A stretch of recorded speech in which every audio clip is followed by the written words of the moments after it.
Yo, what's going on, guys? KrispyFlakes here. For today's video, we are going to be doing a Lamarcus Aldridge, Jimmy Butler, Miami Heat rebuild.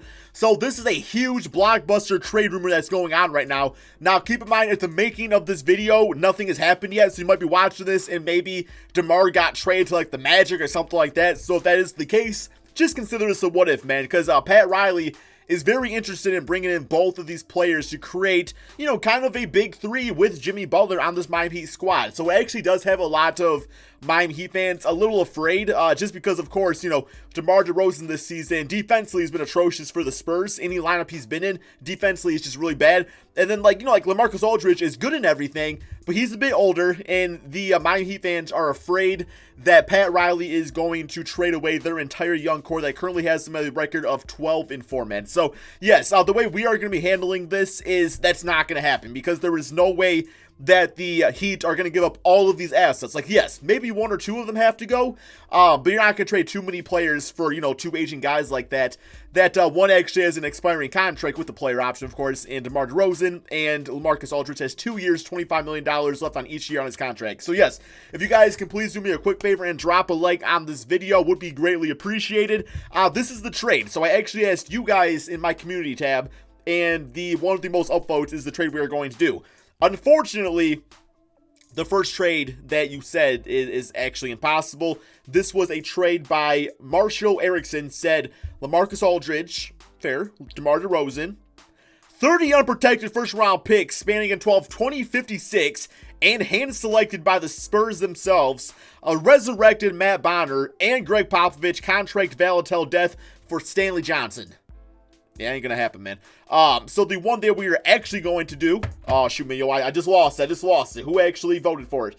This was by Legend17. He's the one that had the most upticks on here, and the trade goes as follows, man. We got Justice Winslow, Goran Dragic, Dion Waiters, James Johnson. I actually tossed in the future first-round pick just because I felt like it was fair, in exchange for DeMar Derozan, Lamarcus Aldridge, Marco Bellinelli, and also tossing me too. I don't know if it would be him or not. So looking at the starting five of this team, you're looking at Kendrick Nunn at point guard, Derozan goes back to shooting guard, and keep in mind, man, like Derozan, sure, maybe his season's not going like as well. I mean, scoring-wise, he's still up there. Like those numbers actually look good. It's just not translating into wins.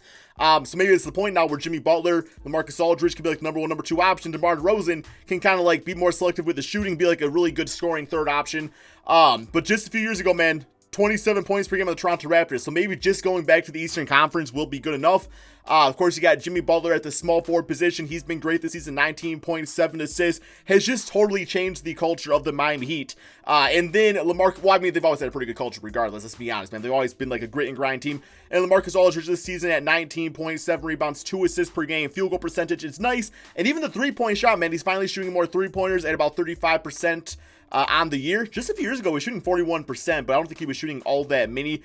And then the bench unit, you still got Kelly Olynyk, you still got Myers Leonard, Tyler Hero, Duncan Robinson, who's been kind of starting for this team quite a bit as of late.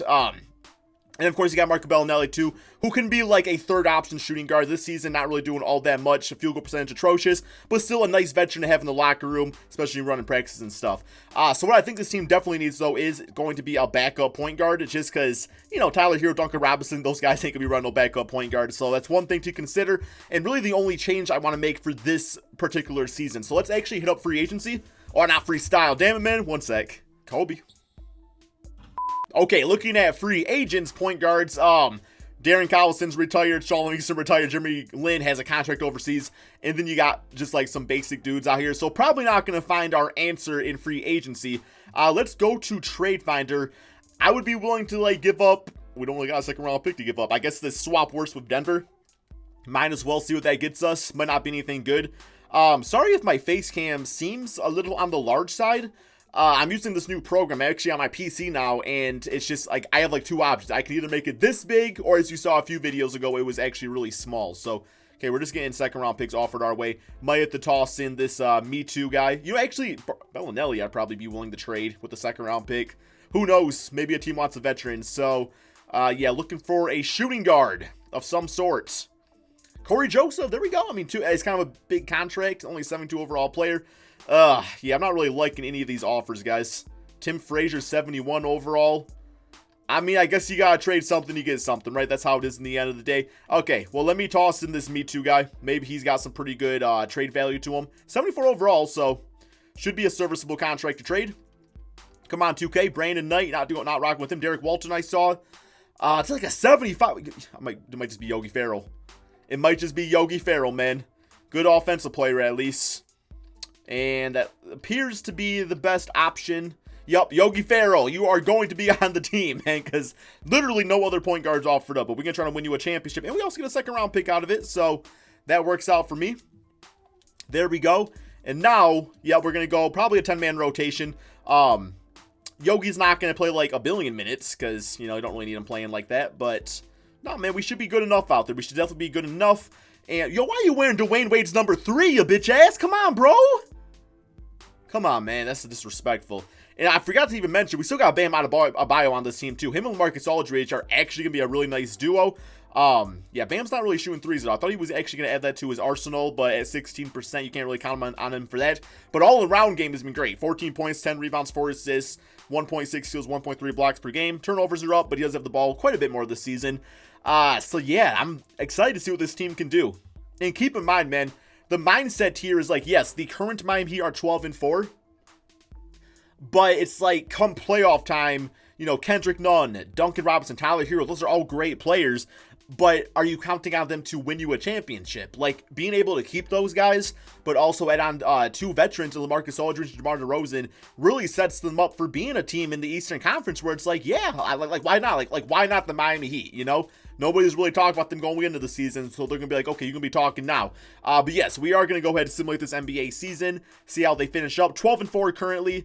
Hopefully they can be like a 50+ win team. Okay, so we are at the end of the regular season, 52-29. One more game against the Toronto Raptors, simulate through date, and finish with a W. So we got Giannis MVP, John Morant, Spencer Dinwiddie, Kawhi Leonard, Fred VanVleet, Brett Brown. So yeah, it looks like the 76ers still going to be like the team to beat out there. All-NBA first team, All-NBA second, and All-NBA third. So Jimmy Butler making that, so he definitely rose up even more so with the newcomers, the new veterans on his team. And they seem like guys that you think would get along really well. I don't know, like DeMar and Jimmy, that just seems like a nice little duo. But out here in the Eastern Conference, we got the number 1 to see Philadelphia. You can't see my bitch ass self's in the way. Sorry, guys. As small as I can make myself without disappearing from the screen.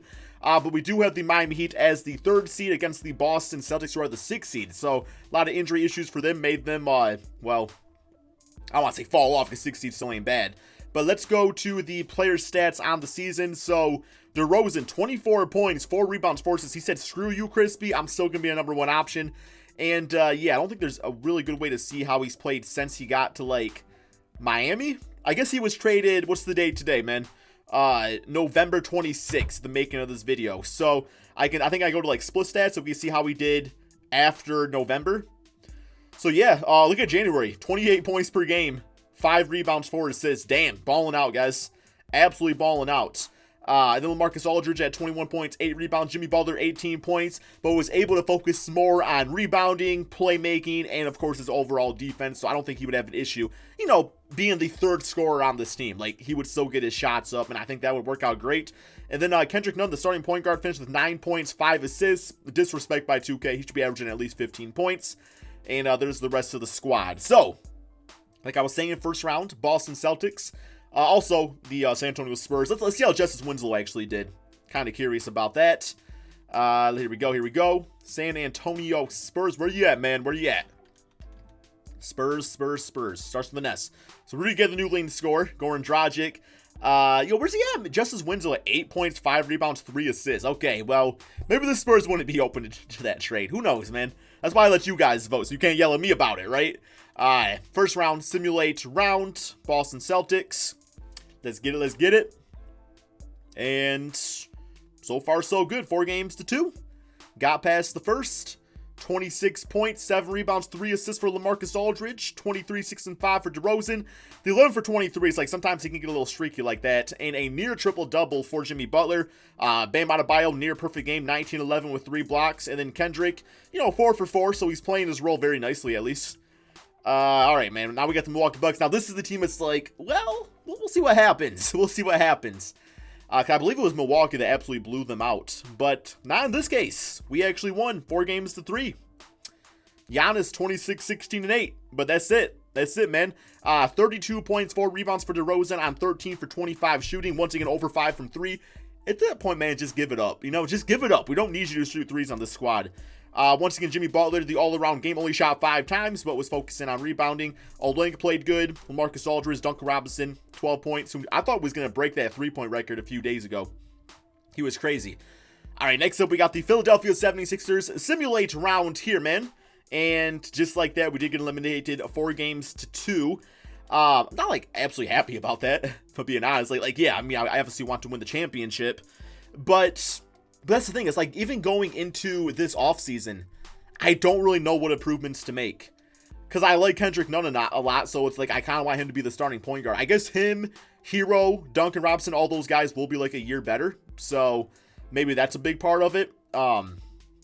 But I don't know, man. Maybe we can up the bench a little bit, get a better backup point guard. I'm going to stick with Eric Spoelstra. No way I'm going to be the guy that fires him from the Miami Heat, because they will literally have my head, bro. Yeah, NBA draft. We don't have a draft pick because the Spurs have it, so we're going to go straight to rookie signings. We might have a second-round pick, but I don't think we have any picks whatsoever. Like, the Miami Heat are actually pretty much fresh out. They trade these away to the Spurs. Okay, so no rookies. That's okay. We don't need any more young players. Although the way they've been drafting and scouting and analyzing, maybe you want them to have some picks. So, okay, I was kind of fearful of that. DeRozan did decline his player option. Not great, not great. Olynyk's back. Duncan Robinson definitely going to accept that team option. All right, man. So, I obviously want to get DeRozan back. If he chooses not to come back, we still got Lamarcus Aldridge, I guess, and I would be okay. Because that's the thing. He wants $32 million. He's looking to get paid. And I think, just for the sake of this rebuild, I am going to give him that contract. Because if I don't, I just won't get him back. And that's just how it's going to be. But let's see what else we actually got available. He is the best shooting guard available, man. By far. Because you got like Bogdanovich right there. Small forward-wise, we could go for like a Brandon Ingram. But he's restricted, so we'll probably get matched. So yeah, DeRozan, I would not give him that contract in real life, guys. But it is 2K. You have to do so to get the players you want. Or to really get players to agree to your team. Unfortunately, we have to renounce rights on Myers Leonard, but Duncan Robinson will probably just play a little time at power forward, and that would be okay. So I do want to make sure I get DeRozan back. There we go. I still want a better backup point guard, so I think Trey Burke would actually be a nice little addition. See if we can get him. And then looking at power forwards, Zach Randolph, you got like a Marvin Williams. I'd be cool with Marvin. I think I saw James Johnson available too, but, you know, him coming into the season out of shape and everything, pretty much unacceptable, so that's not cool. And Trey Burke, Marvin Williams. I feel like I should get... Oh, not enough for Marvin. Okay, well, maybe I can get Derrick Jones back. If the price is right. Yeah, 74. Yeah, we might as well. Nice athletic player. And we got the bird rights, so that's good. Besides for that, man, not really too much else going on. Like, Michael Beasley, I'd be cool getting him back. On the sequence, of course, he was drafted by him. But yeah, I'm going to go ahead and simulate to the beginning of the regular season, see what the rotation's looking like. Like I was saying... Trade-wise, the big trade would obviously be getting Lamarcus Aldridge and DeMar DeRozan. Now it's about the development of the players, Tyler Hero, Kendrick Nunn. So I'm going to do my training camps, all that, and we're going to get this next season going, man. Okay, so here is the team going into the beginning of the regular season. Kendrick Nunn now is 7'9" overall. DeRozan as shooting guard still. Looks like his rating might have went down at 1 point. Jimmy Butler as small forward, Lamarcus Aldridge, and Bam Adebayo for the front court. Aldridge's rating also down a little bit in the finals year of his contract, now at the age of 35. So yeah. Then we got Tyler Hero now with 80 overall player. Kelly Olynyk going to be power forward / center. Duncan Robinson as small forward. Trey Burke backup point guard. In about 9 minutes a game for Chris Silva, who I've actually been impressed with this season, man. You can tell every single game he plays for the Miami, he goes out there with like pure heart, because right now he's currently a two-way player, at least in making this video, and it's like, yeah, he's just trying his best just to like succeed and get himself with a long-term team. System proficiency, we still got the 3.5-star grit and grind system. Unless something else is like way better, I don't see myself switching away. It will need to be a 4-star thing, which I'm not seeing. So yeah, grit and grind is what it's going to be. And that's all I got, man. That's all I got for this season here. It's like, we're good to go. The starting 5 is still nice. It's starting to be an older team. Well, I don't know. It's like a nice mix of like veterans, but also youth. So you still got like the future backcourt together. It's all good. All right, man, let's simulate this season, see what happens. Okay, we are at the end of the season, and I think this is probably the biggest fear of the Miami Heat fans, is that they are going to do this trade like this, and they're just going to be stuck in mediocrity, where it's like, okay, well, you got DeMar, you got Lamarcus, it's cool, but it's not enough to win a championship, right? So it's like, what's the point of giving up so many young assets? Which is actually why I do like the trade that you guys actually did come up with right here, man, because I think it still gets the, for one, the Spurs get out of the contract of Lamarcus Aldridge and the player option of DeRozan. Justice Winslow's a nice piece. They get some draft picks out of it. So yeah, I mean, we got Josh Jackson, most improved player. Good for him, man. Good for him. All-NBA first, All-NBA second, and All-NBA third. So none of our players on there, which is fine. I mean, we're only at 48 wins. We are the 4th seed in the Eastern Conference. Let's go to these player stats. And, all right, here we go. So Aldridge, 23 points, 9 rebounds, 2 assists. DeRozan, 21 points. Jimmy Butler's scoring down a little bit, man. His scoring definitely is down, but I love the rebound, love the assists, love the 2 steals. Tyler Hero, Bam Adebayo. Not really much improvement on last season, if I'm being honest, but they're both extremely young players. Olynyk, Duncan Robinson, Trey Burke. Kendrick Nunn, just no respect, man. 7 points, 5 assists. Like, what's up with that, 2K? I don't get it sometimes. Here we go. First round, Boston Celtics. Simulate round. Come on, guys. Come on, man. We can do this. No, it's not looking good. Yup. Eliminated 4 games to 1. Eliminated 4 games to 1. 27-12 with 4 blocks for Lamarcus. 18-12 for Bam Adebayo. Let's go ahead and simulate the rest of these playoffs here, man. So at this point, where does that leave us with the rebuild? I think it leaves at the end. I think it proves that it's kind of a failed experiment. Because now Lamarcus Aldridge is going to be 36, and it's like, yes, if you can get him back on a decent enough contract, that's fine. But DeRozan, obviously, he wants to get paid, so it's really going to come down to 1 of 2 things. Like, DeMar DeRozan is going to get paid by the Miami Heat, and that puts him in a bad financial flexibility situation. Or they don't pay him, and he just walks away. And then you don't have, like, Justice Winslow. You don't have a draft pick. Dragic's no longer on the team, who's been a solid 16-point-per-game scorer. So my final verdict on this, because I like to keep it unbiased, man. Like, if I don't like a trade, or I don't like a speculation or whatever, I'm still going to do it, because I got to see how it works, man. It's all the fun of just these basketball discussion videos that I bring to you guys, and you guys like to watch and everything. But would I do this trade if I was the Miami Heat? No, I would not. I think they're both 2 good players, but I don't think the end result gets the Miami Heat where they want to be, which warrants them giving up any of their young core, who, in my opinion, is way ahead of schedule. Kendrick Nunn, Tyler Hero, even Justice Winslow, when healthy, has been a very nice player at times. So, yeah, if you can get, like, a really good deal out of it, sure, maybe it's worth a shot, but I don't think it's really necessary. Give me your guys' thoughts in the comment section below. Thank you all so much for watching, and peace out, my friends.